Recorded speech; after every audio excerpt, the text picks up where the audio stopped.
What would you do if a poor beggar gave away his last money to a stranger, not knowing that the stranger was a billionaire in disguise? What happened next will shock you, and the lesson will stay in your heart forever. Welcome, my people, to African Moon, the home of timeless African folktales. Today, listen closely, for this story is one you will never forget. Before we begin, kindly subscribe, like, and share, so you never miss these tales of wisdom. In the town of Aitoro, lived a man named Kweku. A beggar. A man whose hands knew more dust than bread. Each morning, he woke with hunger, and each night, he slept with sorrow.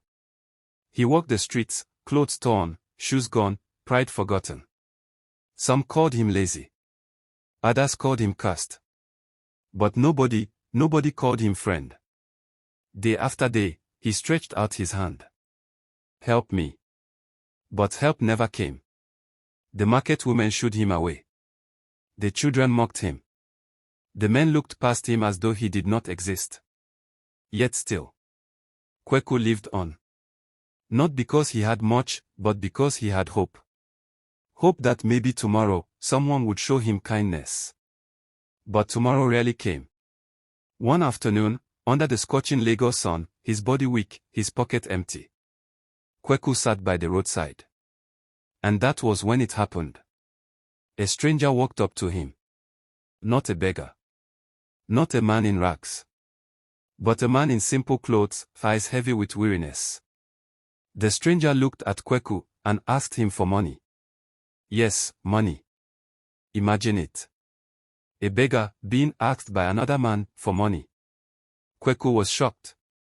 His hands trembled. His lips parted in disbelief.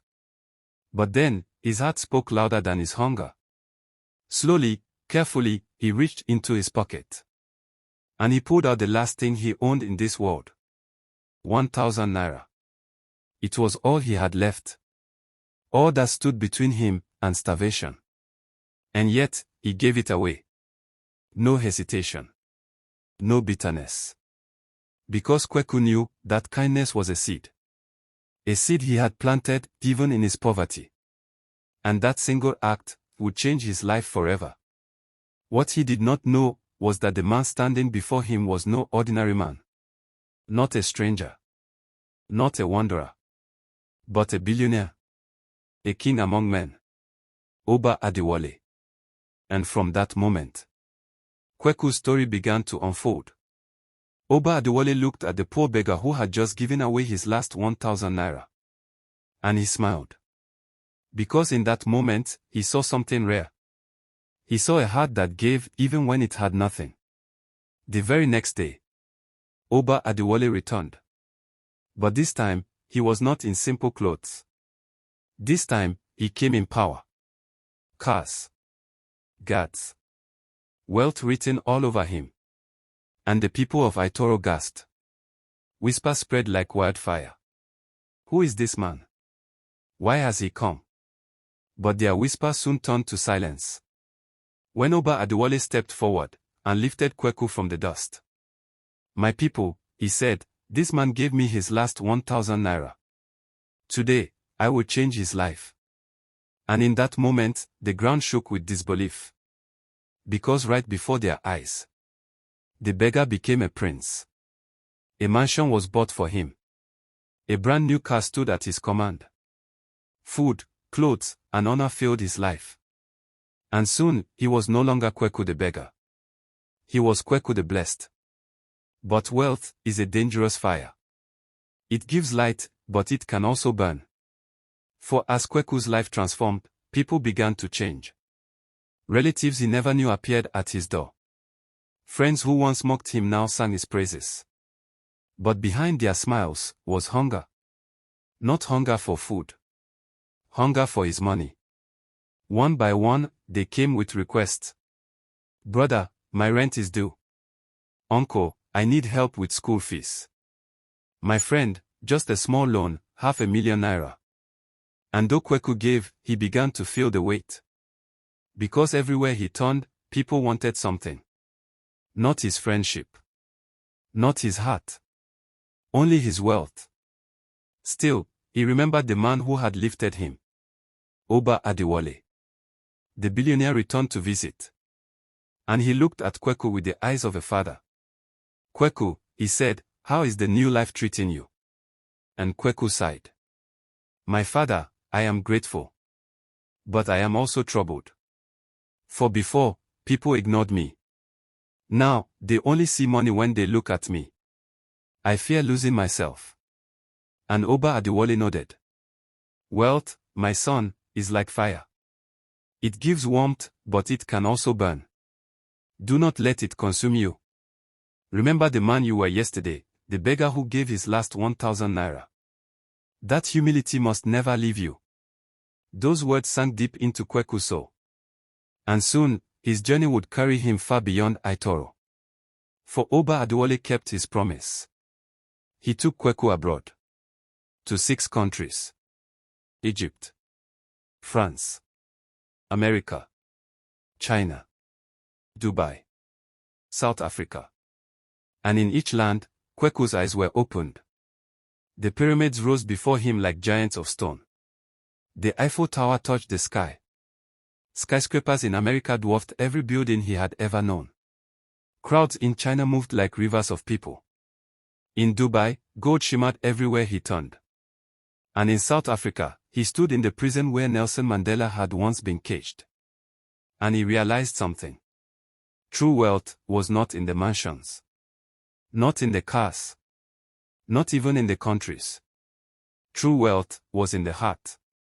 The heart that gives. The heart that remembers. The heart that remains humble. But even as his heart grew, shadows began to rise. Because back home, enemies were waiting. Back in Nigeria. Not everyone celebrated Kweku's rise. Some smiled to his face. But plotted in the shadows. A cousin tried to forge his signature. To steal from his bank. A so-called friend spread rumors. He is rich because of rituals. He sold his soul. And the women who once mocked him. They now ran after him with painted smiles. But behind those smiles was only greed. Everywhere he turned, he was surrounded by envy, by betrayal, by temptation. And deep within, his heart grew heavy. Because what use was a mansion if he was alone in it?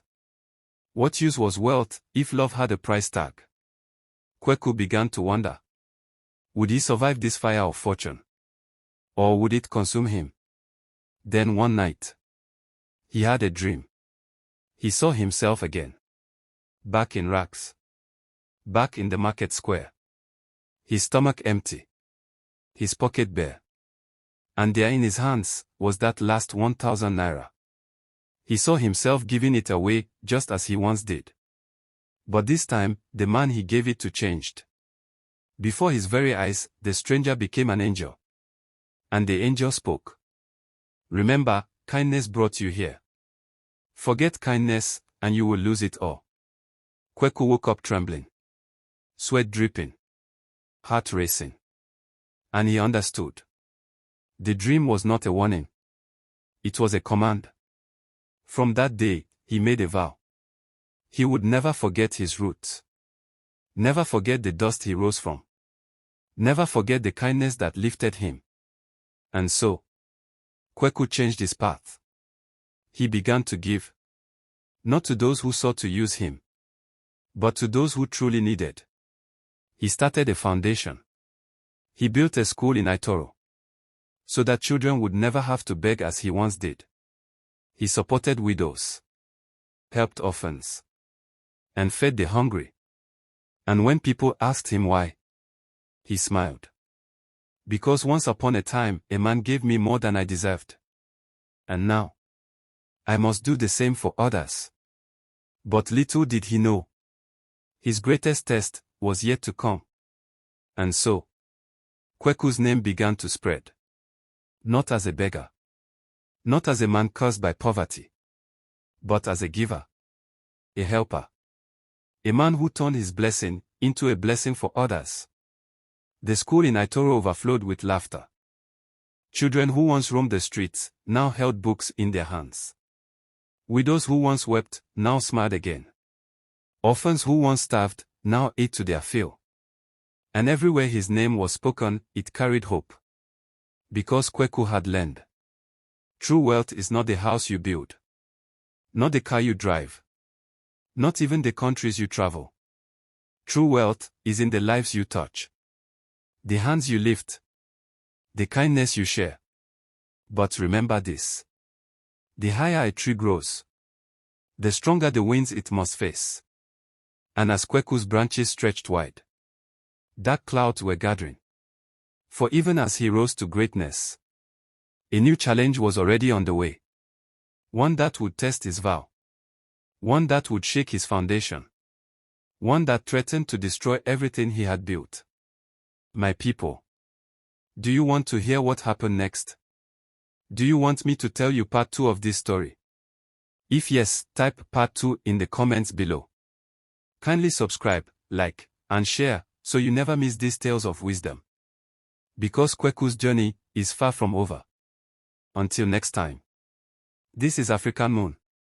Your home of wisdom. Your home of wonder. Stay blessed.